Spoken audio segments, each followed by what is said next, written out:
Thank you, thank you. Hello, beautiful people. How are you feeling? How are you feeling? Yes, are you enjoying? I've been noticing something. Everybody has welcomed you. Everybody has thanked you for being here. But there's one really important person who hasn't yet welcomed you and who hasn't thanked you for being here. Would you like to know who that person is? Yes or no? Really important person, most important person, VIP. Would you like to meet this person? Would everybody please stand up? This is an interactive piece, people. Everybody stand up. I feel like we need to raise the energy in this room. What do you think? Yeah? Can we have the music, please? Do we have the music?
Down.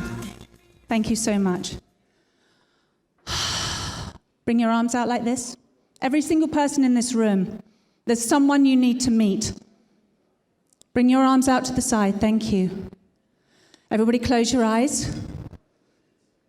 Nobody likes doing this and feeling like they're being watched, okay? So everybody in the room, let's make a deal. Everybody close their eyes. And you take your arms and you wrap them around yourself. No one's watching you, it's all good. Take a deep breath in. And I'm going to invite you to do something that's way out of your comfort zone. Because in order to grow, in order to go forward, we need to get out of our comfort zone, right? We need to do something different. So I'm going to invite you with your eyes closed to say out loud to yourself, not in your head, out loud, hello, me. Take a deep breath, breathe it in. Let it sink in. And say, thank you, me, for being here. Right now, in this body, in this moment, right now. Deep breath in. Let it go. And say, well done, me, for being here. And some of you in your head are saying, despite everything. Yeah, despite everything. Well done, me, for being here right now. And see if you can do this. I love you, me.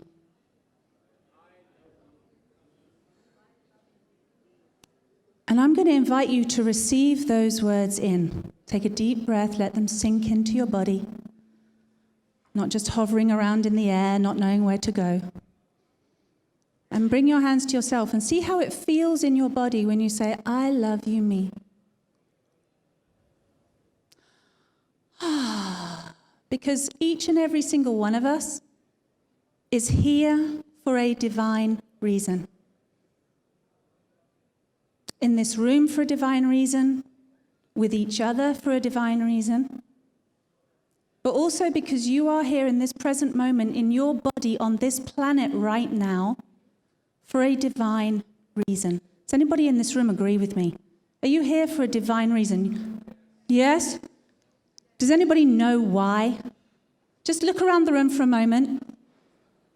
I know often we walk around with our masks on and being polite and not really showing our full selves, but every single person in this room, we have something in common.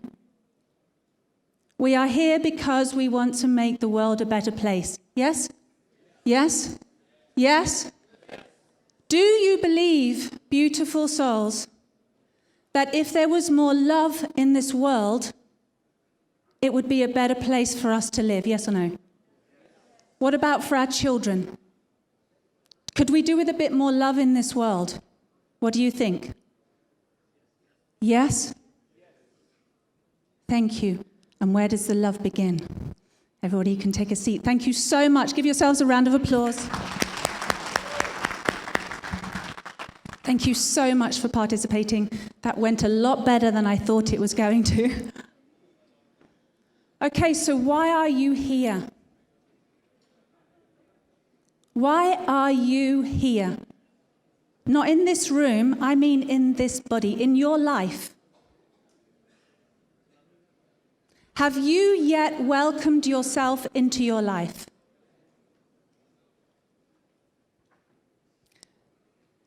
So the reason I'm here today, and I actually come from the UK, there was a bit of a typo, but I'm from the UK. And I'm here because I believe that we are experiencing a paradigm shift on this planet right now. What do you think? Do you agree?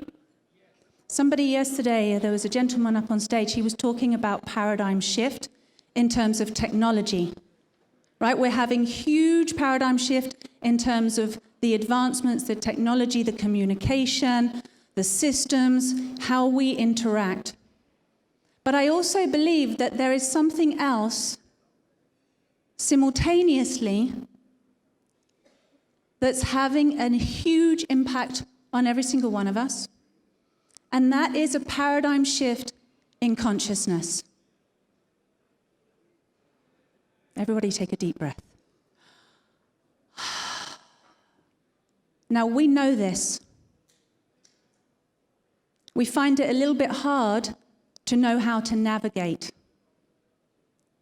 Because whereas we can think about the technology and use our brains and use our systems and use all the tools that we have for that, when it comes to a shift or a paradigm shift in consciousness, what does that really mean? Do we have the tools for that? Do we understand it? What it means is to actually finally understand who we are. Who are you? And I don't just mean your personality. I don't mean your job title. I mean actually who you fundamentally are as a being, as a spirit, having a human experience right now. And for many millions and thousands of years, human beings as a species have not yet understood who they are. Which I think is kind of crazy, right? And maybe that would explain why so many people are actually experiencing the symptoms and the stress and feeling like they're going crazy because there's something missing. There's something missing in the picture. There's something missing in this incredible new paradigm that we're all creating with this new technology and everything that we're building for this incredible future that we all want. And that thing that's missing, ladies and gentlemen, is ourselves. Did you put yourself into your own future? We are so busy trying to innovate, trying to serve others, trying to give. We're all givers in this room, am I right? Everybody in this room likes to give and serve, yes? Yes? It makes us feel good.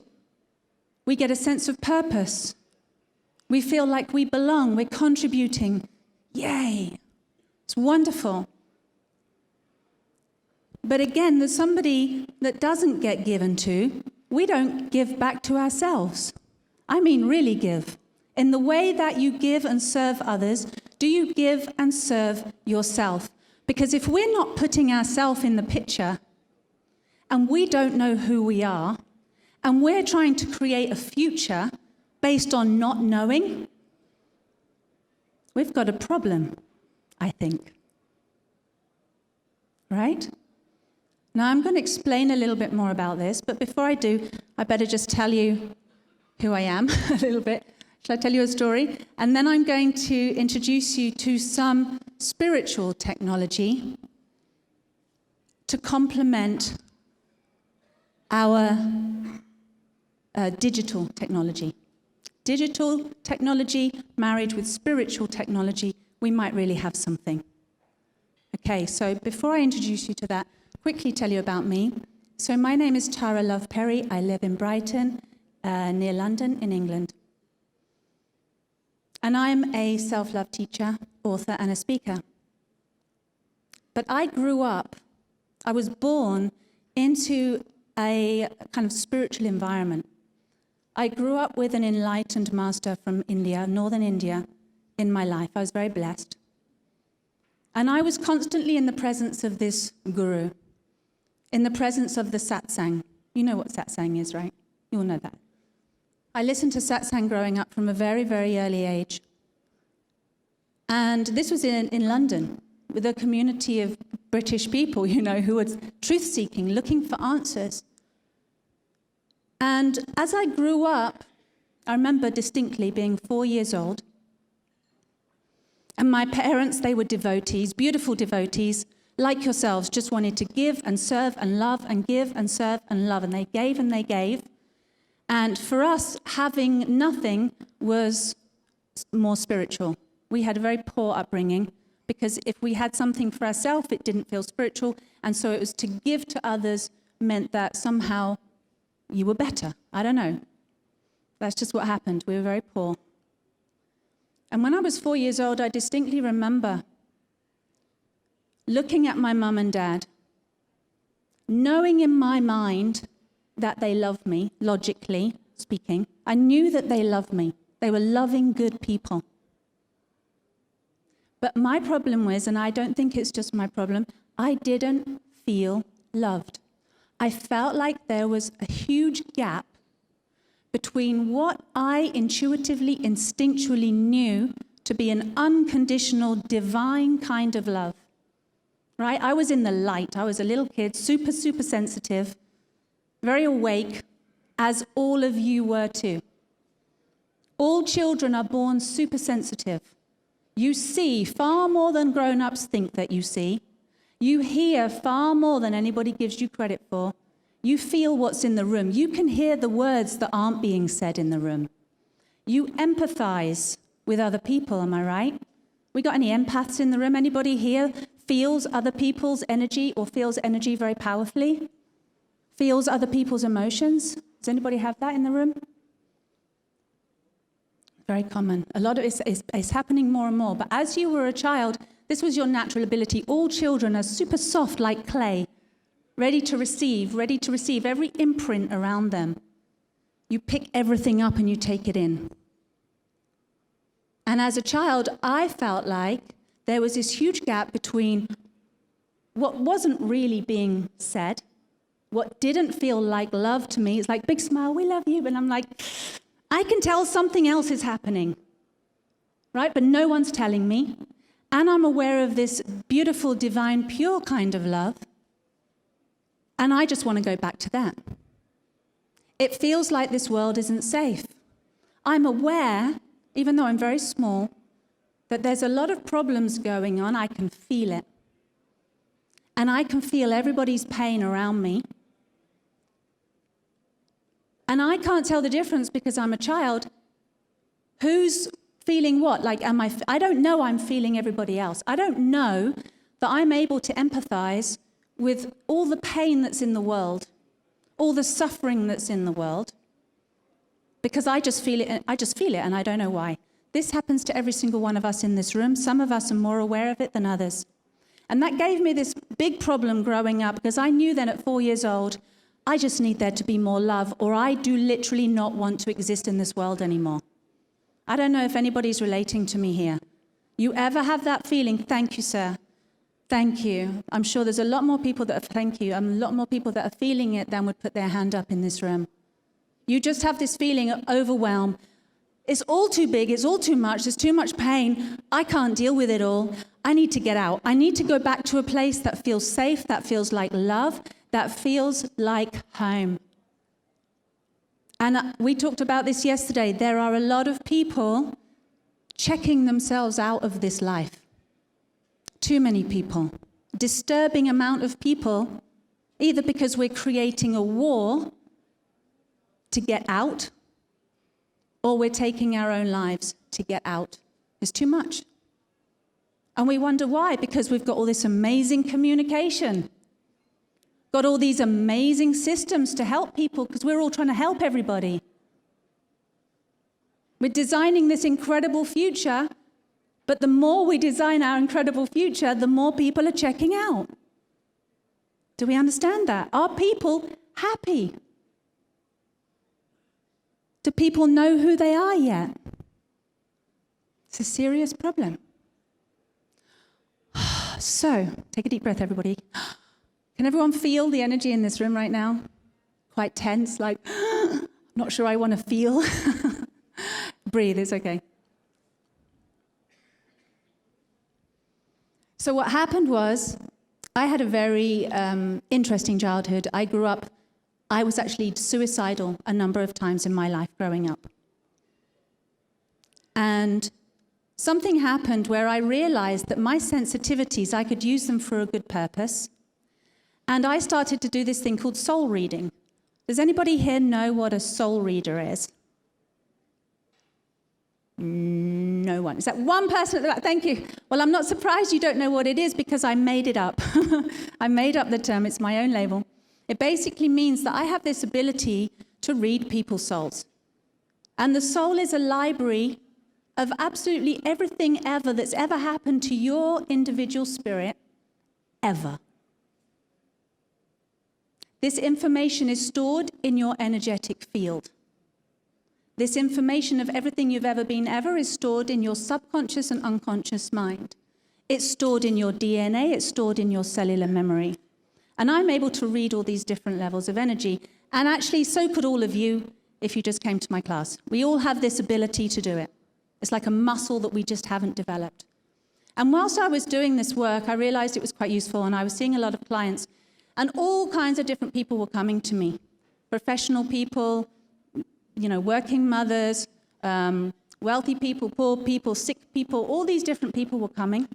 And over many, many hundreds and hundreds of readings, something started to become apparent to me, that every single problem that people had, mental, emotional, physical, even spiritual problems, there seemed to be the same one underlying cause for everything. Some need that wasn't yet met. Some people think that the most powerful motivation in life is the need for power, the need for wealth, the need to succeed.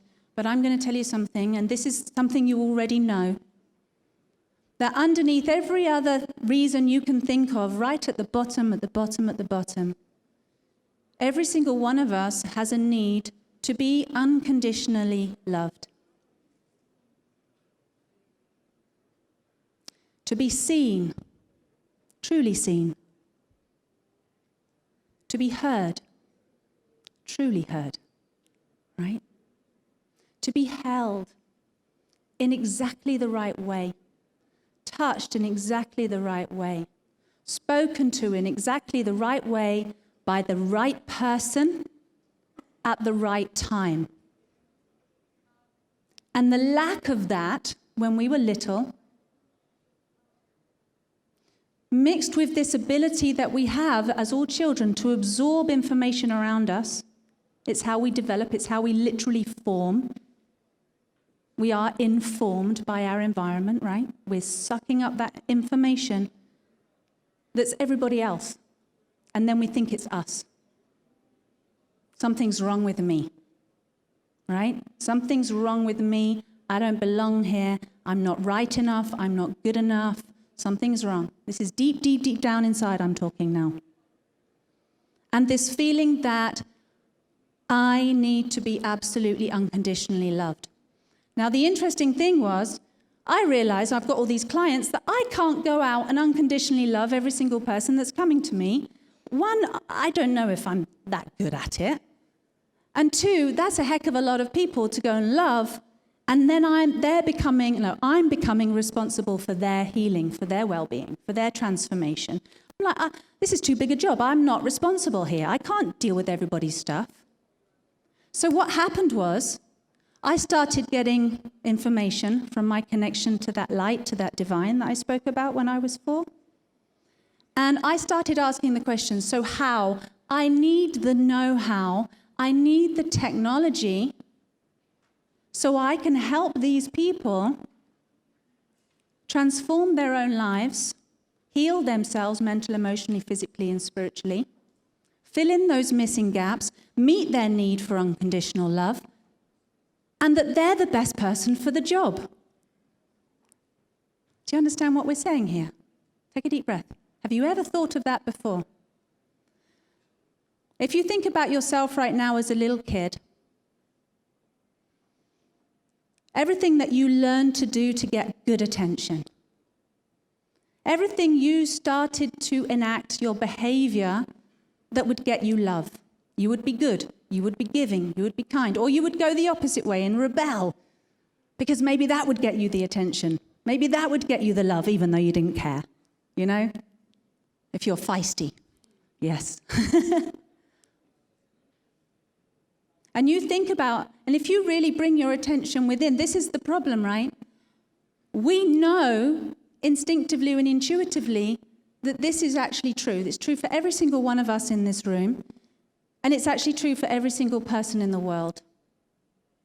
Because we've been taught conditional love. It comes with a price tag. It comes with a condition. You're loved if. And we want something more. We know that there's something more. We just don't know how to get it. And we're afraid. Because what it would mean if we turned our attention back to ourselves, what would we see? We don't know who we are, remember?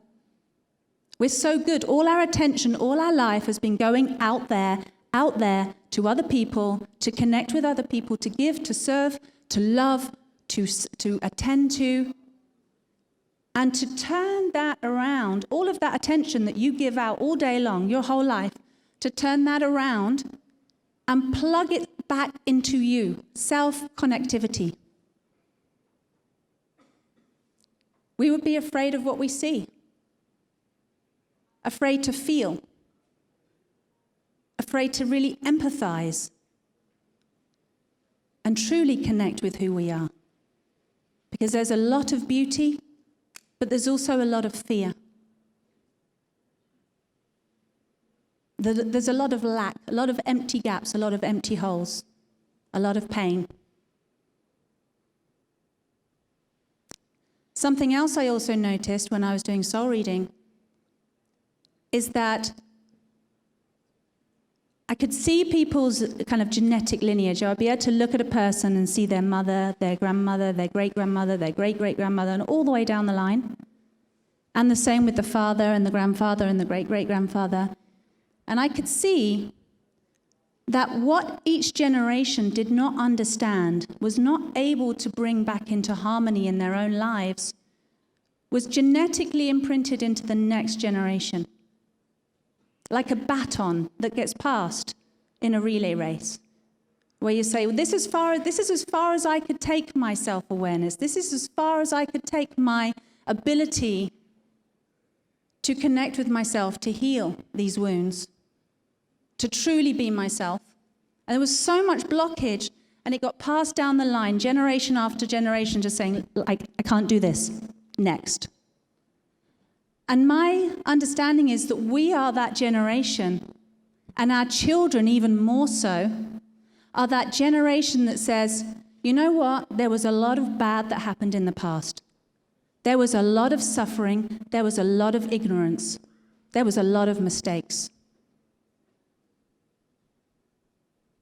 And we're trying to change it, but what needs to happen is that we are that generation that are saying, okay, the baton stops here.